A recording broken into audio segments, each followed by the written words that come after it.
boozers, how are you guys doing? All right. I've been wanting to try this beer for the very, very, very long time. I've been hearing nothing but great things about this beer.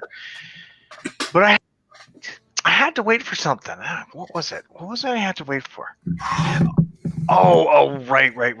I had to wait for these guys to get their beers. Hey. Oh, hey. So, yes.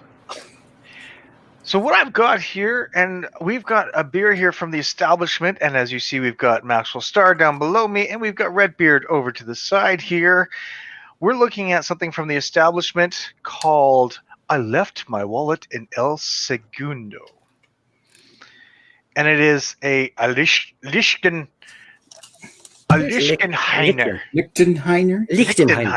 Lichten. With pineapple.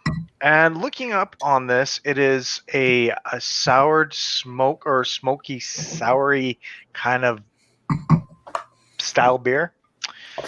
German style beer. It was packaged on the 15th of July, so we're looking about 3 weeks old here. So yeah, 4.7%, and you guys have had some good luck with the establishment beers. Mm-hmm. You've liked what you've had. Mm-hmm. So I thought this one's going to test the ability to see if you really like the establishment or not. Because you've never had this style before, for one. Never even heard of this style. I've never even heard of this style before. Exactly. And apparently... Go ahead. No, I was just going to say it makes sense. There's probably all kinds of like different regional styles from Germany that we've never seen the light of day here. Yeah. And it's like, so Northern Germany was once home to dozens of top fermenting beer styles, most drowned under the tsunami of lager that flooded the region at the end of the 19th century. Few tenacious ones managed to cling on past World War II, fewer still until today. And they go on to say this, and they're saying that the Lichtenheiner is also a pale beer brewed with lightly smoked malt, though only barley malt is used. Approximately 8% plateau. Wort is highly hopped and only boiled very briefly and exposed to either a spontaneously appearing or deliberately started lactic acid bacteria infection that gives the beer its weakly sour taste. And not WEEK, a natural weak sour taste. Most young beer, which isn't expected to be clear, is usually served from a barrel. So I say we get this open and see what we've got. Let's do it. All right. Yeah, I've already. Huh. That's interesting. Well then. It's a little tiny bit hazy. Ooh. We do have a small haze on there. Looks nice. And the smell I'm getting off of it. Wow. Oh. Ooh. Oh my. It's not really pineapple-y, but it smells nice and fruity. It does. And it does have a small little tartness on there. It's coming across as like you get that kind of funky sour aroma for sure of it. Ooh. Yeah. Smells, you don't really get a lot of maybe a little bit of wood smoke in there, but it's kind of very subtle. It smells like a very light kettle sour. A little bit. Huh. I'm intrigued. I'm really intrigued. Yeah, I'm not getting a lot of pineapple off there. I get a small sweetness of pineapple. But what Nick just said. It smells like a kettle sour. Yeah. Dry hop kettle sour. Yeah. Let's get into it. Yeah. Cheers. Kind of has. Cheers. Salut. Ooh. It almost tastes like apple juice or something. Yeah. Holy crap. Oh, you get the smoke is in the aftertaste. What's the freaking ABV on this shit? 4.7. It almost comes across like a bit of a rattler kind of quality to it. Ooh. It's nice. It's like smoked rattler. It sounds wrong, but it works. That is different. It sounds wrong, but it tastes so right. There's like a little. Let's do this. It's almost like a subtle peaty medicinal quality to the aftertaste, Mhm. like drinking a light scotch. Oh wow. I get the aftertaste. Like the aftertaste for me is where I'm getting that apple juice kind of sensation. Well, yeah, you're getting the tartness, like the apple juice in the back, but it's mixed like the tartness in the bottom. Think about the top of the palate's kind of picking up the smoke. Yeah, I'm getting like not much of any kind of smoke, but it's there's like a It's there's light. like a, It's light. It's not like out of place. It's not like it's there though. intense like it would be on like an Action Curler oak beer or something. Yep. So But it's light. it's really late, and I figured out. Of course, I figured out where they got the name from. It's a song from A Tribe Called Quest. Ah, cool. Really? Yep. Yeah, this is really intriguing. That is super refreshing too. Nice summertime beer. It's funny. I just got in for a bike ride too, so it's just like this is the perfect beer to refresh with. This is really nice. It's crisp. It's tart. It's lightly sour without being too sour, and that medicinal band-aidy kind of peat smoke quality in the back is nice. Mhm. And it's not very intense. It's nothing super intense about this. This is just going down super easy. Really nicely balanced. It is. Now, I'm not Very getting a much lot so. of pineapple off there, but I am getting a little taste of it. Yeah, I'm not. Yeah, I'm getting like the tartness is kind of like pineapple with some of the pineapple-iness siphoned off. You're getting the acidity. Yeah. The sugars are kind of probably fermented out. I would say the quality of the anyway, whatever. in the pineapple respect is the only area that I would say I'm a little bit disappointed. Just nobody ever. They probably could have added some pineapple afterwards, but that would have made it too sweet. In your opinion, I feel like a more pineapple flavor, this would be flocking amazing. It would elevate it from like this is pretty damn good to oh my god, this is so good. My God! So, yeah, okay. So, brewing experimental new beers has always been a part of our tribe's quest, and this one is no exception. Tart like a goze, this Lichtenheiner brings a fire all to its own in the form of smoke. Unlike Bamberg's smoky Roche beer, the smoke on this other historical German style is from oak, not beechwood. The subtle difference puts its palate pleaser more in the realm of a grilled pineapple and less of a hot ham, much more appropriate for summer sipping. I'm getting where they're coming from, but again, I'm kind of also, I think we're all missing out on that one ingredient that they keep mentioning. Pineapple. Yep. They use some kind. Maybe they used a different fruit or something. Like pineapple's probably not the best one to use. It's tasty. It's really good, but yeah, the pineapple it doesn't scream pineapple. Like it almost tastes like there's no fruit added. It's just a nice sour. I have yet to have a beer that blatantly says this is a pineapple beer that really, really comes through with the pineapple flavor. It's really nice. You know what would be really good with this? It's my white whale. If somebody was to add Woodruff syrup to this or something, like a Berliner Weiss. And I may have found a beer that might have the pineapple for you in it, but I couldn't find any more of them. So, Great.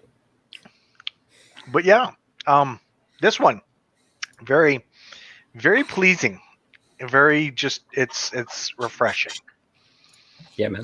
It's not. It's not like this. This would be a very, very solid beer that I could easily crush a few of on a hot summer day out in the patio or something. Like this is. Now, Nick, did you have that other sour that from establishment that I sent you? I think I did. I forget which one it was. It was the Blackberry Sour. Was it? That was Blackberry Jam. Pretty sure I did. I'm looking to see if I find the photo of it. Like Ghost Machine. I don't know if I've published that one yet, but I've had that one for sure. I think I published that one. I'm pretty sure I did it. Yeah, you did. Yeah, I know you did. Because you had the two sours, because you had the establishment, and right afterwards you did the other one. from the FOMO. Yeah. Yeah, that was another I know I had the pineapple FOMO. disappointment. Yeah, you had the FOMO. Okay. Yeah, I'm determined to find a pineapple beer for you, and I will. I'm just determined. I've kind of determined myself to find a pineapple beer for me. Actually, you know what? I don't think I've had it before. I randomly grabbed a can of. I have a can of Waterloo Brewing's grapefruit radler in the fridge. Not grapefruit, sorry, pineapple radler in the fridge. Ooh. So, give that a try this evening, probably. Nice. I got their pineapple one and also a can of their raspberry radler. So, Ooh. a couple hardcore 2.5% beers. You're going all out tonight, aren't you? Well, I got those to kind of space out between the 3 or 4 cans of 9% double IPA. But yeah, okay, that's fair. Yeah. So, what do you guys think? Like, what would your scores be? You want a 10? Yeah, we'll go out of 10. What the hell? If we're doing like a beer analysis thing, I couldn't tell you a damn thing about whether or not this is a good example of the style because this is the first and only time I've ever even heard of the style. But my enjoyment out of 10, I'm going to give that a pretty solid 8. That's pretty good. That's pretty damn good. Like I said, if it had, if the pineapple flavor was there in a big way, that would possibly be a 9.5, maybe even a 10, because I really do like it. It's just the lack of the pineapple in the flavor when it says pineapple on the can is a bit of a letdown. That's the only thing I'd say bad about the beer. That's fair. That's fair. You know, I was going to say, I hate agreeing with Redbeard sometimes. No, I don't. I'm pretty much going to echo exactly what he's saying. I'm going to give it an 8 out of 10. And yeah, you're right. It almost like if you didn't tell me there was pineapple in this, I wouldn't even know. This tastes like nice, like a smoked Berliner Weiss. It's just, it's less intense than a Berliner Weiss. It's more, it's like a non-salty goes with its acidity. It's like a sourness. It's actually with a nice, and I'm loving that. I will say it's probably the best beer I've had of the style. It's the only one. But at the same time, it's like I love that little bit of smokiness, just a subtle amount blended in with this nice sour beer. But if I can't, you're saying there's pineapple in here. I'm not getting pineapple at all. There's maybe a little if you use your imagination. This would be a really cool beer. I'm really liking this, though. I'd love to find some more examples of the style. This is totally a style that should come back. Remember the bottle share when I can't remember who it was, but somebody brought like a few cans that were wrapped for the mystery reviews. This would be an awesome can of beer to spring on people with like, what do you think? What do you think this is, kind of thing? What do you get out of this? The fuck am I drinking? I bet nobody would say pineapple. Everyone would probably say either Goza or dry hop sour or something. A lot of people probably wouldn't even pick up on the smokiness. Yeah. Just that'd be a really cool beer to have some people together and just get everyone's opinions. Ashley Session would probably pick up on the smokiness, but he'd probably think it's a brewing fault. Until he reads it, he goes, shit, tricked again. Ashley is kind of I'm getting a little bit of rubber in the back, really, with sulfur. I'd say as far as all of our our little collective group we have going on, I'd say Ashley's probably got the most refined palate of us. Yeah, definitely. Yep. I don't do too bad myself, but Ashley's just on another level. Oh, it's true. No, for me, I'm gonna have to agree with the scores. 8 out of 10 really does sound appropriate for it. It is a very solid beer. It is really good, easy drinking. I'm not finding myself not wanting it because I'm not a fan of smoked beers. Of course, I had those heavy smoked German beers before, and it was like drinking an ashtray to me, and it was just horrible. But it's a style that people like. It's an acquired taste, I would say. I remember the first time I ever had the actual German roke beer, the famous one, the Auction Curla, and I loved that. But I was like the only one who did. Remember that Sydenham one? That was awesome. Oh god, that was a pathetic example of a roke beer. I'm glad they're gone. They suck. No, I mean this. So I guess basically, well, since Nick is only had one so far, he's 2 for 2 now on establishment beers. And I could have sworn I had the other one. I'm just looking for the review. Did I recorded it? Guess I'd be 3 for 3 now. Yep. Maybe. I don't know. I'm pretty sure I liked all of them. It was like a raspberry or something. Raspberry or blackberry, I think it was. You got to bust out the Yeah. calculator and get the average score between all of us. Don't forget about that. It's pretty Joe, easy let me to just figure let me just see So what what we was got. what was your 8 score out of again? 10. we all said Yeah. eight. It's We good. also had 8. So that was an easy one to do. Yeah, because the other one was the other one that I sent you was the Ghost Machine. You guys loved that, and then there was the jam, the Blackberry Jam one too. It was Jam Rock or something it was called. Yeah, That was good. I don't know if I remember I Jam. don't know if I kept that can, but I'm pretty sure I have one of those, at least one of those cans that was kept because it was glorious. right. Yeah, no, it's Jam Rock. November 14th, 2019, and they still had some in the brewery. Nice. So I don't know if they made another batch of it or not, but I was at the LCBO yesterday and just looking at collective art stuff, and I grabbed a can of Ransack the Universe from September of last year. oh, jeez. Gross. Like, I was funny. I'm like, just so you guys know, this is not right. Like that, if someone was to buy this and pour it, it would probably just like come out as a solid. Yeah. And so that's why I'm like, it's like I give it to the lady, and I'm like, it's probably this whole case. And every other can that was there was from July. So somehow this one can of beer has been like migrating from case to, I don't even know how it happened, but very weird. Yeah, no, it's jeez. Gotta love when places do that. It's like, oh, come on, guys. Oh, well, I think we're looking pretty good. I've got one more review of establishment beer, thanks to my neighbors.